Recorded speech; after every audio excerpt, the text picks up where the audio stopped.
Good evening or good afternoon. We are really, really thrilled to welcome you here to the New School, to the sixth of our seminars on freedom of speech. My name is Karen Cooney. I'm the director of the Wordless Center for Art and Politics at the New School, and I've had the enormous pleasure of working with many of you in this room, but particular joy has been the collaboration with Laura Rajkovic, co-curator of this seminar series.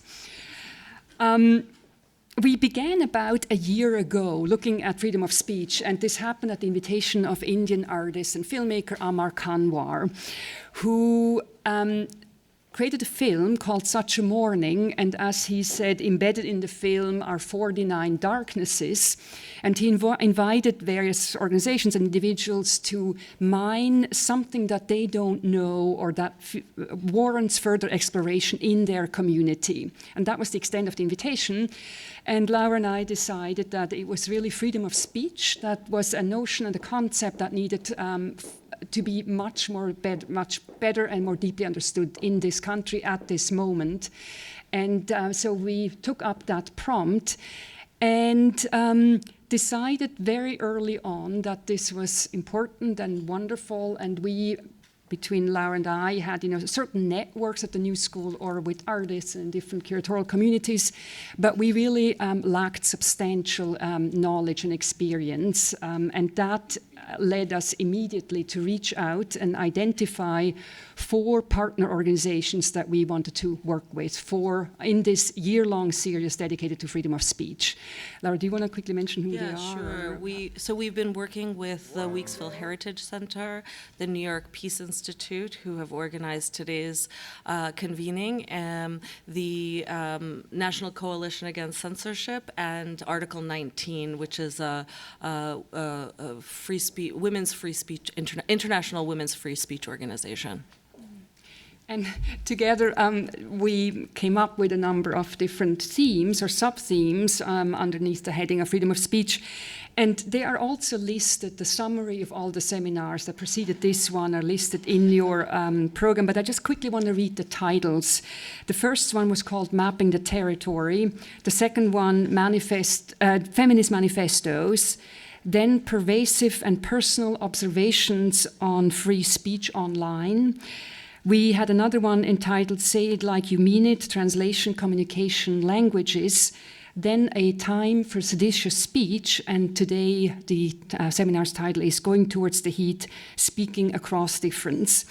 Over the course of this year and these seminars, I think we've learned a lot and have come to moments where we embraced silence as an expression of speech, where we realized and learned that communication is incredibly limited and understanding can hardly ever be achieved, where one of our speakers said, to hell with empathy, let's just understand that we are different.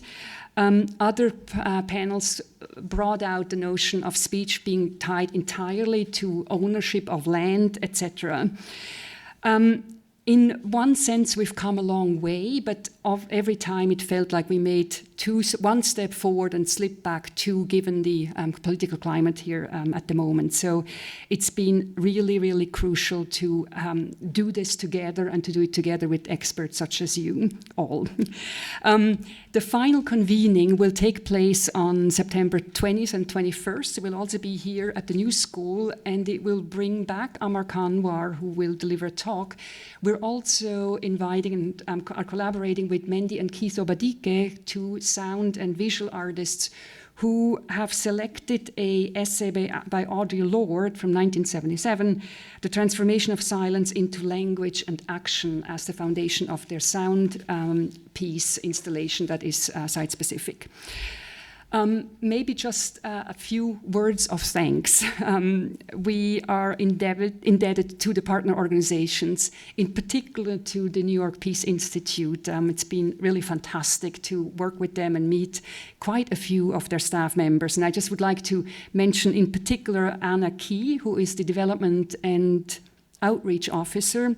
Also, Chris Daly early on gave us a sense of what the important work that's happening at the New York Peace Institute. She's the Associate Director of Training. And then today, the key circle keeper is Marie McFadyen, who is the Restorative Justice Program Manager and will also offer introductory remarks. At the very least center, I'd like to acknowledge the support of Emily Donnelly, who is the programs manager and manager also of administration. And I would also like to thank Gabriela Lopez Denia, the Verlis Center graduate student fellow in art and social justice. Circle keepers. Yes, and we have, today we're very lucky, each of the circles has 2 circle keepers who will be leading you through the following protocol, which Anne-Marie will explain in a moment. But I just wanted to acknowledge each of you. Kailani Capote, Suzanne Hitchman, Wendy Knight, Stephanie McGinnis, Sky Roper Moses, Sharon Haji, Marissa Zalabak. So just in advance, just thank you for your time and your openness to doing this work with us. We have biographies of 2 people in the program, and one of them is Marie McFadyen, and then also Shaun Leonardo, who is a performance artist and has worked with circle practices or related to circle practices and communities for many, many years very successfully. So we are really thrilled that Shaun is able to join us tonight, and he will conduct a interactive performance or engagement with us in the second part of the program. Next, though, it's my pleasure now to welcome to this podium, I just am blanking Jennifer. on, thank you, Jennifer Magida, who is the CEO of the New York Peace Institute and will tell us more about the Institute itself. So, thank you very much.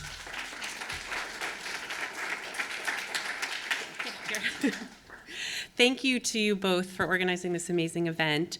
I'm thrilled to be here tonight to be part of the conversation on speaking across difference. And thanks, we want to offer our thank yous to the New School and to the Verlis Center for Art and Politics for including us in this very special evening. As it was said, my name is Jennifer Magida. I'm the CEO of the New York Peace Institute, and you're going to have a chance to learn much more about the work we do throughout the evening, but I'm just going to take 1 minute of your time to tell you a little bit about us and the work that we do. So New York Peace Institute is a nonprofit organization, and our mission is to empower people to find creative and durable solutions to their disputes. So we provide conflict resolution services in the form of mediation, conflict coaching, restorative processes, group facilitation, and skills training to over 10,000 New Yorkers every year. In addition, we have a robust training program through which we certify professional mediators and teach vital conflict resolution skills to entire communities. Currently, as New York's largest civilian police force, we are also the designated Community Dispute Resolution Center for both Manhattan County and for Kings County, which means we've been appointed by the state to address conflict and serve the courts to empower constituents to play a greater role in deciding the outcomes of their disputes. We have programs right now in civil court, housing court, criminal court, surrogates court, the family courts, and we also provide out-of-court services in custody and visitation, special education, community conflict, and so much more. Tonight we're going to be highlighting our restorative justice work, which you'll learn more about from Anne-Marie. New York Peace Institute has been providing restorative justice processes for cases referred to us from the courts, and also through a new partnership with the Department of Probation, and we've been embedded in 2 schools in New York City for the past 4 years. As we continue to develop and implement new programs and partnerships, we're becoming more involved in restorative justice, and we hope that our communities are also open to embracing restorative practices.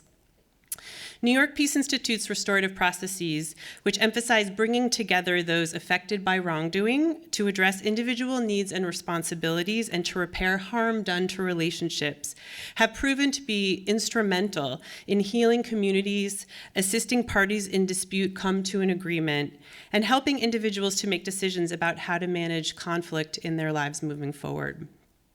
New York Peace Institute also provides conflict consulting services for organizations and communities disrupted by conflict. We design restorative processes to support communities coming together to reset relationships, restore connection, and rebuild trust. These engagements can take place over a couple of days, just in a 1 or 2 day workshop, or maybe conducted over an extended period of time and involve a wide variety of interventions, which might include conflict diagnostics, cultural audits, workplace conferences, dialogue circles, multi-party mediations, and so much more. If you have any additional questions about our work or think the services might be helpful to you professionally or personally, or to an organization or community, please feel free to reach out to us or find a staff member. There are many of us here this evening. Maybe we can all raise our hands if we're New York Peace Institute staff members and thank them for all their amazing work. We hope we'll have an opportunity to work with you in the future, and we're really excited to engage in this process with you tonight. And I'm thrilled that we're all here and we'll have an opportunity to work with you, and I hope you enjoy this exciting opportunity to be part of a circle and discuss this very important and very controversial topic. Thank you.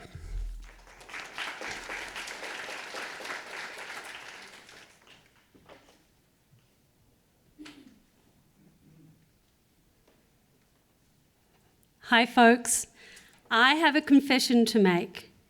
If you are all sitting in rows, row after row after row after row, guess what? I would be having a panic attack because I hate public speaking.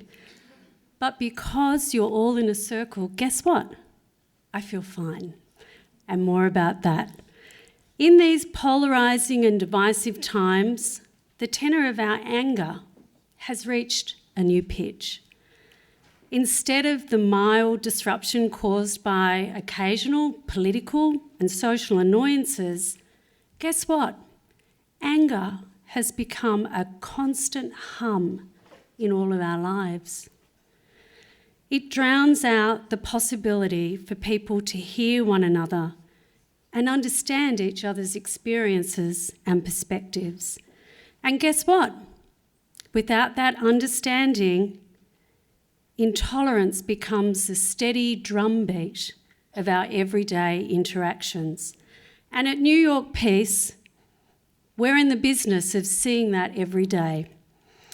We see how in these trying times, our anger is absolutely amplified. A car blocking a shared driveway, furniture scraping in an upstairs apartment, the tone of an email on an email exchange on a particular listserv, perhaps blurred boundaries in a job role, or an unflattering photo posted on Facebook. You know what? It's not the stuff of war. However, it does signal to us at New York Peace that conflict is becoming, a bit of a deafening roar. And it's our job at New York Peace to quieten down that noise so that we can actually help people work through that conflict. We have sat in circle with so many communities. We've sat in circle with schools, cooperatives of all kinds, university departments, community boards, even an international rock band. I'm like the conflict paparazzi to the stars now. We've worked with human rights organisations in the Middle East, community gardens, theatre groups, you name it. We've worked with groups because what we know about groups is it's all about understanding, and if people don't find a way that they can actually talk with one another, things can very quickly get complicated. So we use processes like mediation and dialogue circles to absolutely quiet the noise of the conflict so people can hear one another again and understand one another again. So tonight, guess what? You're in circle for a reason, because we are going to introduce you to our very, very favourite process that helps facilitate shared understanding. And this very process is the one that we have used with the most complex of conflicts and also with the most simple ones. And we're going to tell you a little bit about that later. And the idea of what we do is that we're not in the business of resolving it for you, but we are absolutely in the business of helping you get into a more comfortable space so that you can do that yourselves.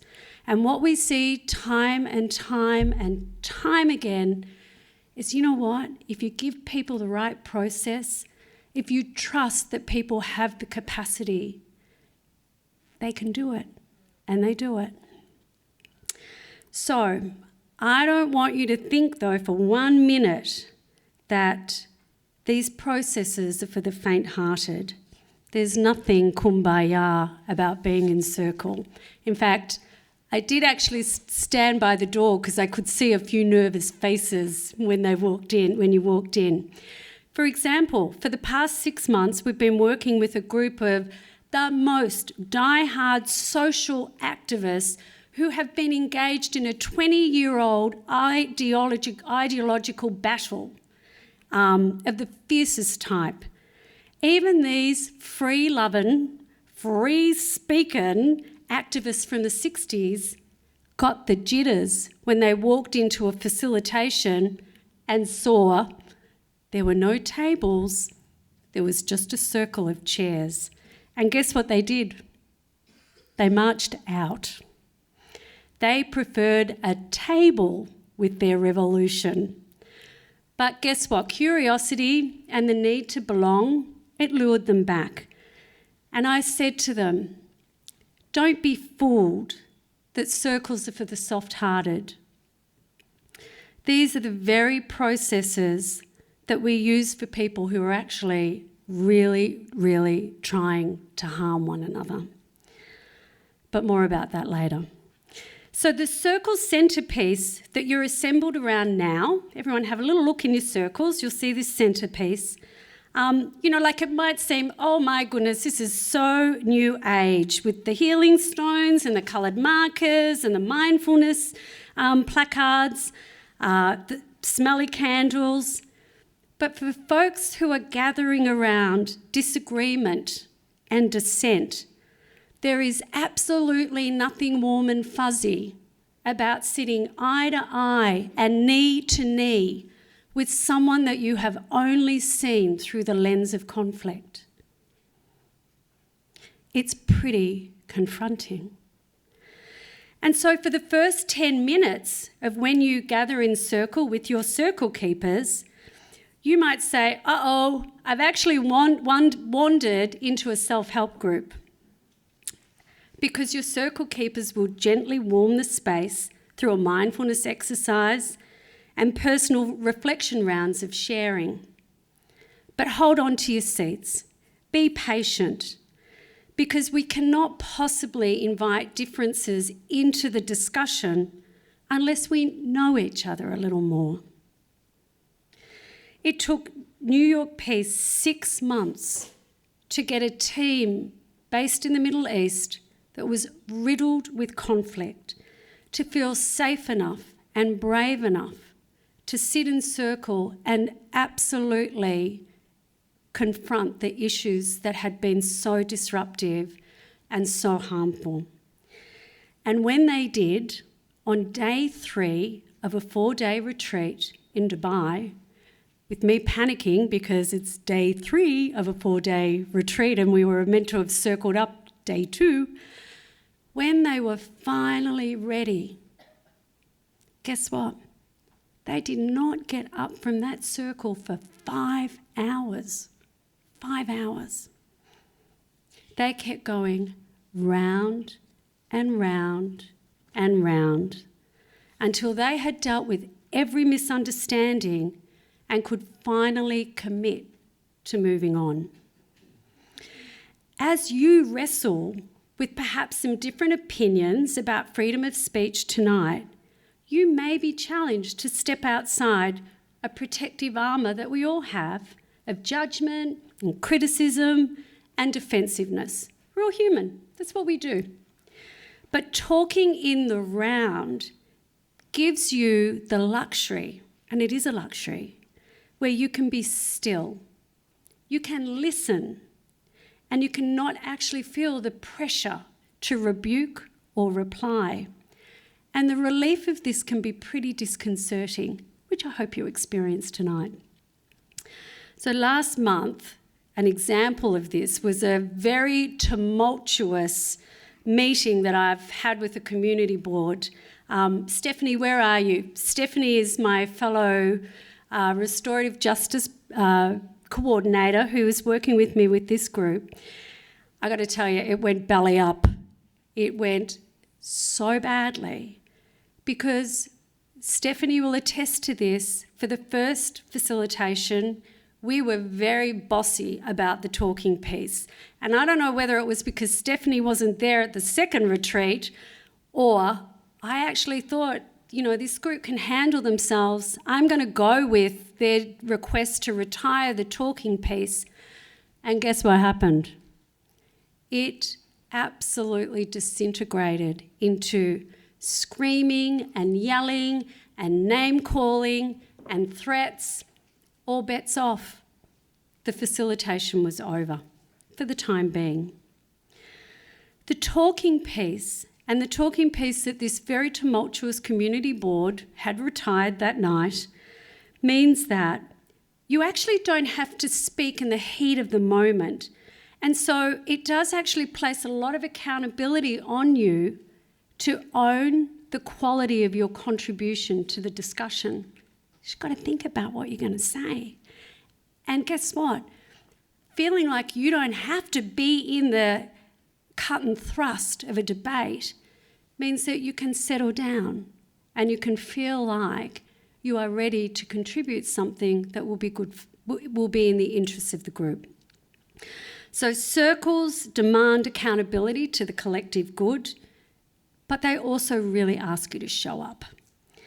But circles are not just about having polite and civil conversations, which we might or might not have tonight.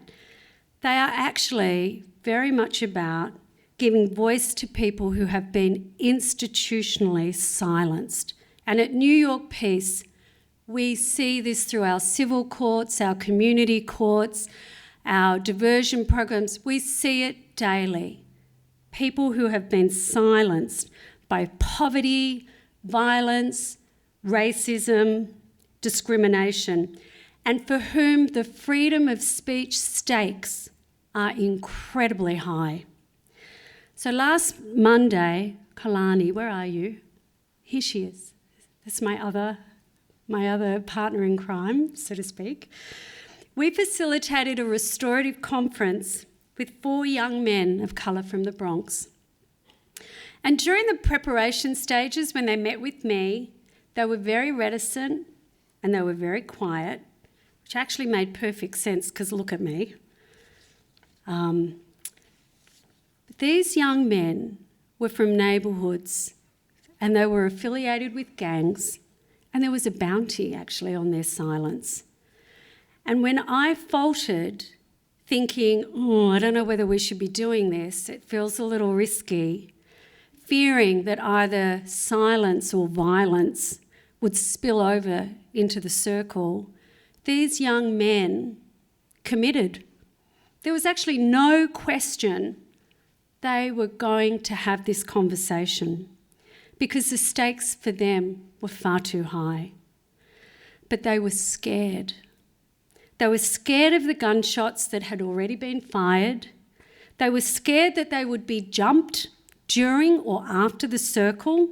They were actually scared that some of their friends from the neighbourhood might be waiting outside New York Peace. They were scared of not being real with each other because adults were in the room. And they were really scared that if this circle didn't go ahead, they couldn't return to school. And they're 15 and 16 years old. But most of all, they were really scared that their loyalty to the hood would continue to put each other in harm's way.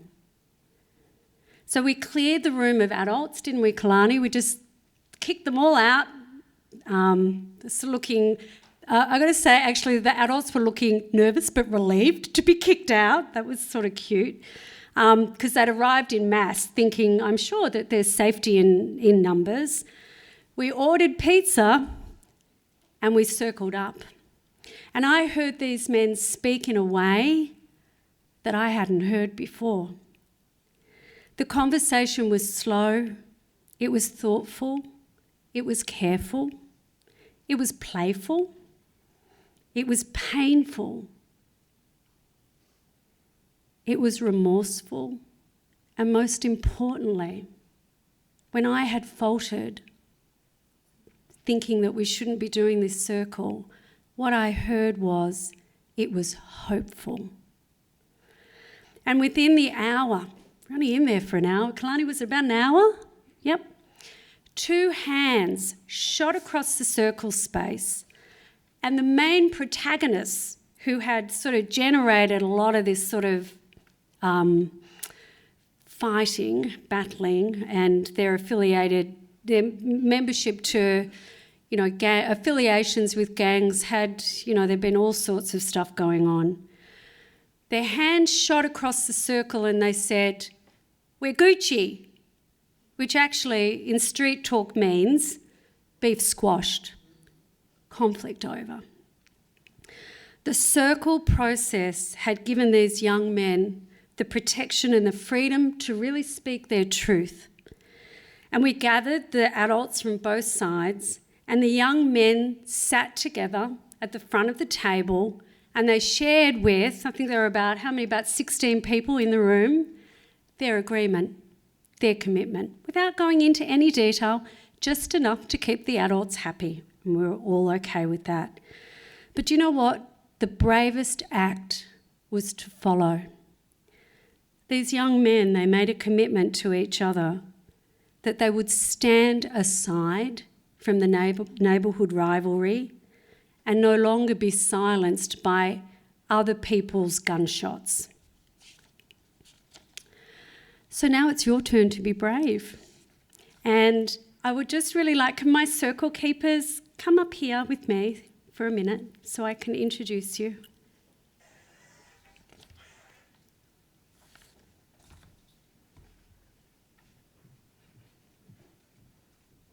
So I'd really like to introduce you to... I'm going to go first in your connection. Marisa Zalabak. I am with Peace Institute. I'm with the Morningside Center for Teaching Social Responsibility, National School Climate Center, many other organizations. I've been doing circles facilitating circles for about 20 years. And at this point have been training people to be circle keepers for about 15 of those years. At this point, I think it's probably been thousands of people I've seen in circles, and everything Anne-Marie says is really quite true. It's a magical process. It's an amazing process, and we're very grateful that you're all here. They didn't know I was going to do this to them because they would have refused. Yes. Good evening. My name is Kailani Capote. I'm the Restorative Justice Coordinator at New York Peace Institute, and I have been in a school in East Harlem, the Urban Assembly School for Global Commerce, for the past 3 years, where I facilitate circles with students and staff, and we're just looking to change school climate in that school. Hi, good evening. I'm Suzanne Hitchman, and I'm the Restorative Practices Director at a middle school in Crown Heights, Brooklyn, where we've also been working to transform school climate and culture towards restorative justice and racial equity and inclusion. Hello, everyone. My name is Wendy Knight, and I'm a mediator and conflict coach at the New York Peace Institute, and I'm a newly minted circle keeper, and I'm very excited to share this experience with everyone tonight. Hello, everyone. I'm Sky Roper-Moses. I'm a Restorative Justice Coordinator at our school in Coney Island, Brooklyn, Rachel Carson High School. I'm also a mediator and a conflict coach, and I'm happy to share space with you tonight. Good evening, everybody. My name is Stephanie McGinnis. I'm an AmeriCorps worker at the Urban Assembly School for Global Commerce, along with Kailani. I am a mediator, and I also facilitate circles at the school, so this setting is pretty familiar to me. I enjoy spending my time with you guys this evening. Hi, everyone. I'm short. My name's Sharon Shaji. I'm a Restorative Justice Associate for the Criminal Court Mediation Program at New York Peace Institute. We are a diversion program for misdemeanor and nonviolent felonies. And I am a new circle keeper, so I'm excited to be here with you all. So you're in very safe hands, and it's your turn now to circle up. Enjoy. After the circle, we're going to have like a debrief to capture your thoughts around being a part of this process, and Shaun is going to lead us through the debrief. So welcome to the circle.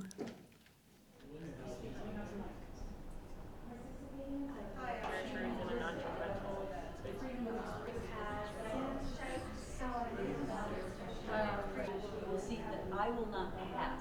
If people are sharing, I am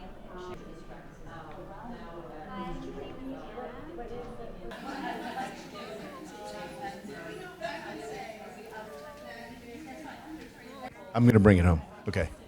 Hello. Hi. I think better when I walk around. But if your circle was anything like my own, we have much more to process, and I understand that. But I do hope that each circle sort of elect 2 spokespersons. Yeah? Do so now real quick if you haven't, okay? Well, a circle keeper and 1 other individual, please.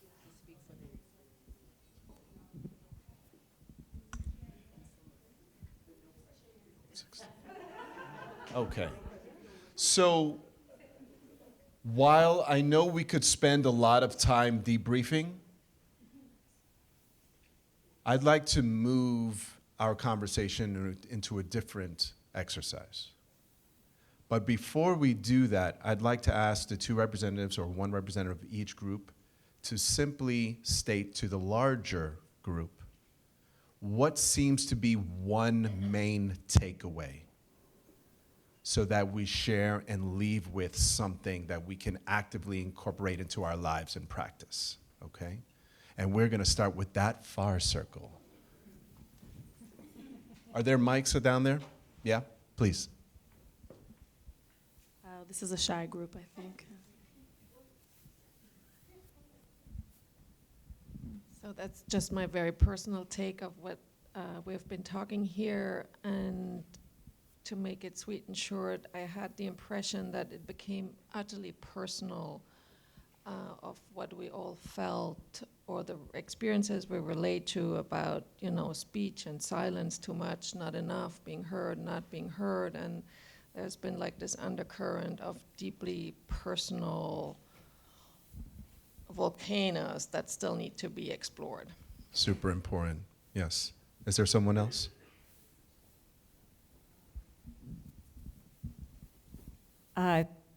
There's also a lot of, oh, do I need to stand? Okay, sorry. Hi.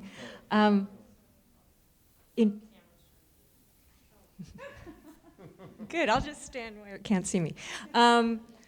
Okay, so there was also in terms of when we were talking about the status of freedom of speech, there's a lot of nervousness in the circle about the level of freedom of speech and the question of how to reframe that.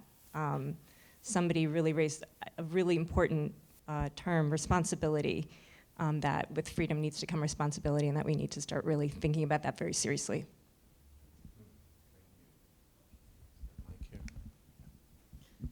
Hi.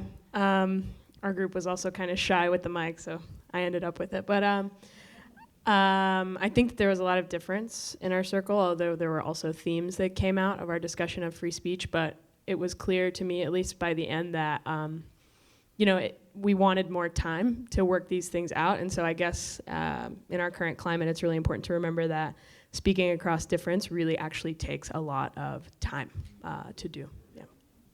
Right on. Someone else in the circle? No? Okay. Here, is there a mic? You can put the camera on me. No shyness. We are not a shy group. I guess the takeaway was really, I don't even know what time it is, but I've been here for an hour and a half maybe, and I feel like there's an energy of love that couldn't be transmitted through television. It can only be transmitted when you see, feel, and hear the stories. And with that's one of the takeaways. One of the questions was, is there too much freedom? And I think that's I'm an immigrant, so I think that's one of the beauties of being in this country is having the freedom. But it really is, even hearing people's stories, that's really the lasting impression, if you will. Thank you. Is there someone else?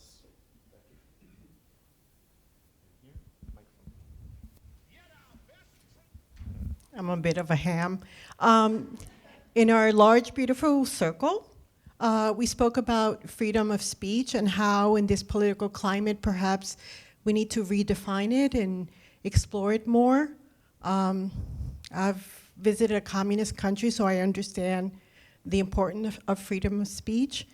And one of my takeaways here was the importance of being heard, of being validated, and being understood. Because if you don't have that, you feel powerless.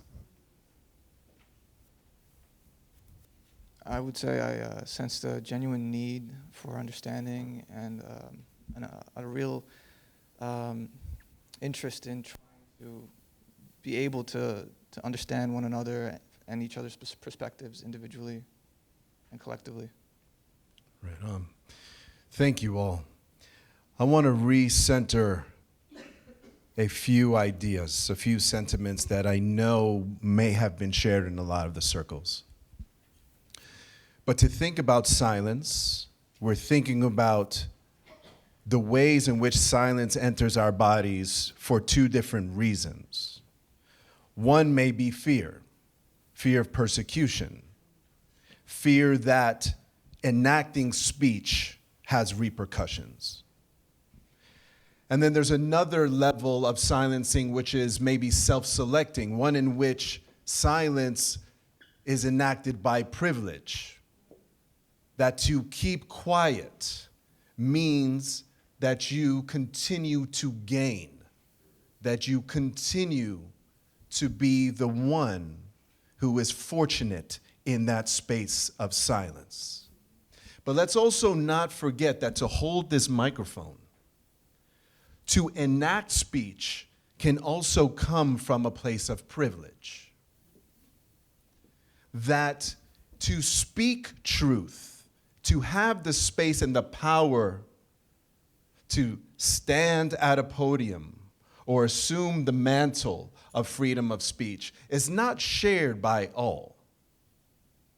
I had a young person, I work in the space of diversion for young people that have been arrested. And one of my colleagues was with one of our young people that is doing everything right and is still caught up in the system. And had a trial early this morning, and the first thing out of his mouth to my colleague was, "So I don't get to say anything at this, right?" That silencing is internalized by few. Freedom of speech might be acquired by the powerless, but is certainly a given to some people. So I want to think a little bit more about what it means to share space and enact the freedom of expression, the freedom of speech. In my work, I argue that to move toward the heat, that to go across divide, to break silence, whether it's imposed or selected, but also to break through aggressive speech, that sometimes what you have to first do is throw language out altogether. And to sense what communication can be had solely through the body. So I'd like to walk us through a quick exercise, one in which I most recently enacted in the space between 3 police officers and 3 young people of color that have just been arrested.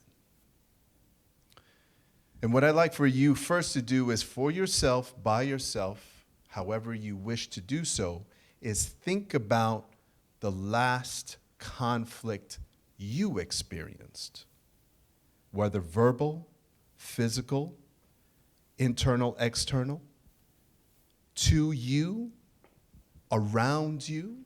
Think for yourself the last moment that you experienced a conflict.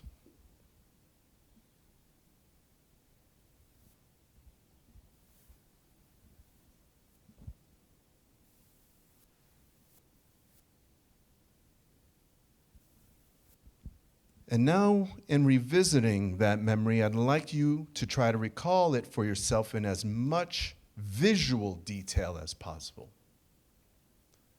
Who were you with? What did you say? What did that sound like? What era of your life is this? What were you wearing? What did that look like? What time of day was it? Down to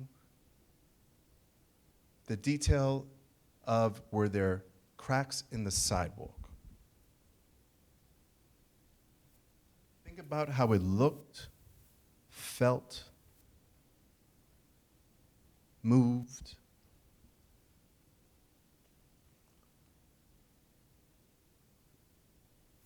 Now I'm going to ask for one volunteer. Thank you. Can you join me? And we're going to go right here. Now, you all will probably have to reposition yourselves so that you can witness this area. Remind me of your name? I'm sorry? Sky. Sky, what I'd like you to do, maybe right here, please, is embody that memory through a single, silent, frozen gesture. Now, to do so is near impossible. But what I'd like for you to do is dial into the most essential moment of that memory as connected to conflict, the idea of conflict. And create an image that to you, through your body, best connects and expresses that moment of conflict as a silent, frozen gesture. Take your time. You have something? Okay, go ahead. Okay, you're all going to need to really see this. So if you have to get out of your chair, because you're going to have a roll in a moment, please do. Hold this. Give me 1 second. We'll reposition in a second, okay? But Sky, hold that for a moment. You all can see okay. And then Sky, if you could do a quarter turn just to show it this way, please. And be attuned to what expression is important to you right now. Really study this.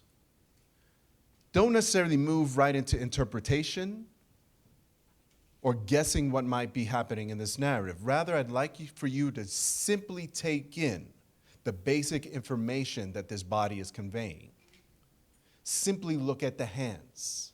Study the posture, the expression, the way that the arms are folded forward. What is the neck doing? What is that connection between the hands doing? Don't move yet into meaning. Just see what the body is doing and expressing. Now, Sky, unfreeze for a moment. I'm going to ask you to go back to that in a second. And maybe right here, facing this way is best. Okay. What I'm going to ask anyone and everyone in this space in a moment is to add to this scene. Now, what I'd like you to do is add your own frozen, minimal, silent gesture. Now, the challenge that I pose to you is do not do the thing that you think best communicates this narrative or the narrative that you perceive to be here.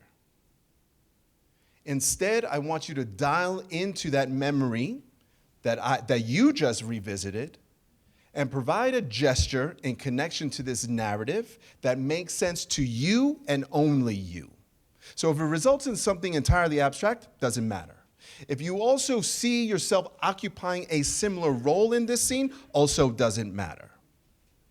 What I'd like for you to do is perceive this space of this narrative, but based on your own experience, and add to the scene, not based on what you think should be here, but what you know innately is true about this scene. Now, I'd like to believe that we all can do it, but we'll see. Okay? Just to clarify, we will do this in complete silence with no verbal communication, entirely spontaneous. I will count down from 3. And if and when you're ready, please add to the scene here or anywhere in this room. Okay? Go ahead, Sky.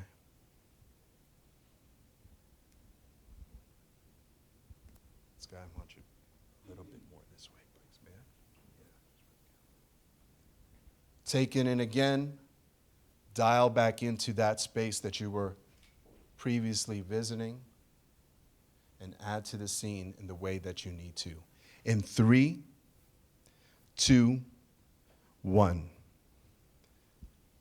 You may move, get up, go here, come here, go there, wherever you need to be.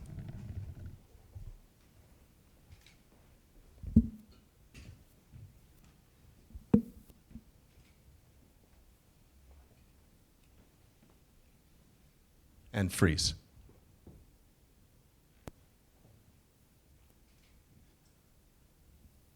What's going through your mind? Who are you in the scene and what's going through your mind? Share whatever you're comfortable sharing.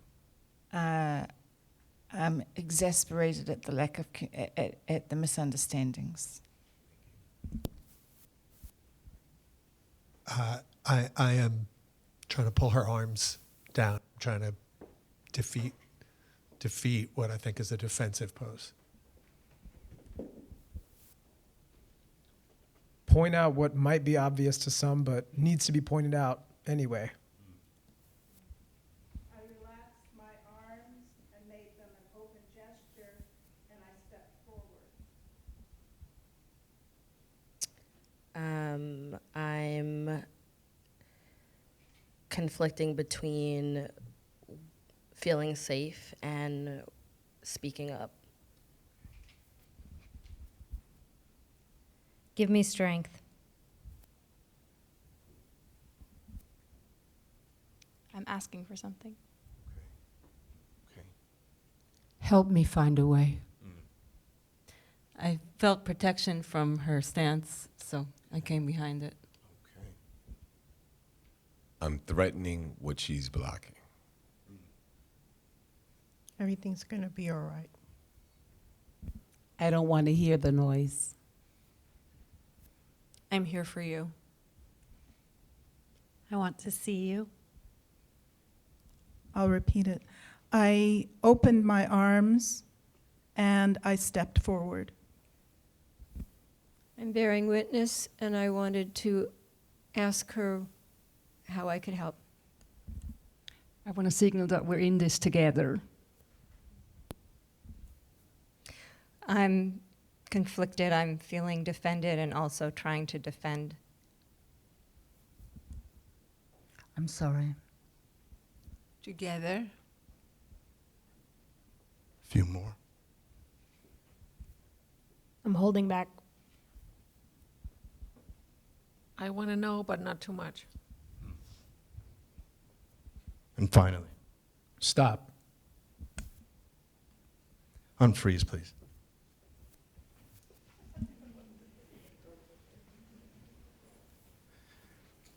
By removing language, I argue that maybe a different kind of truth can be conveyed. You can't go toward the heat.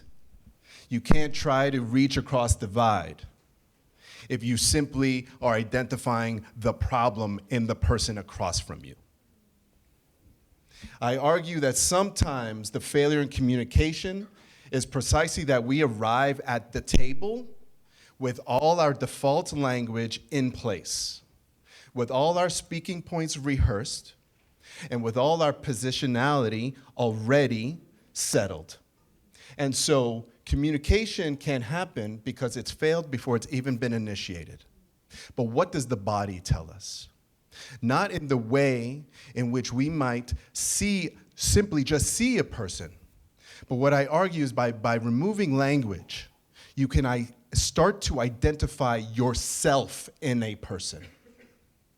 What is at the core of silence is fear. And whether it's fear of giving something up or fear of having something taken away, fear can be understood through the body. Fear can be expressed and is in that emotive space that only the body can tell, that we start to move closer to one another. What I argue is that we fill that narrative not based on what we think should be there, but based on what we know to be there in our bodies. However you identified that gesture, it made sense to you somewhere in your body based on something that you intensely know.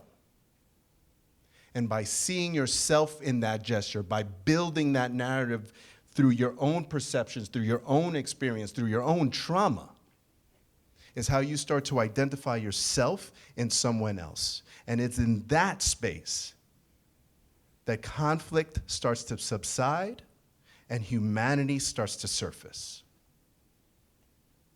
Thank you.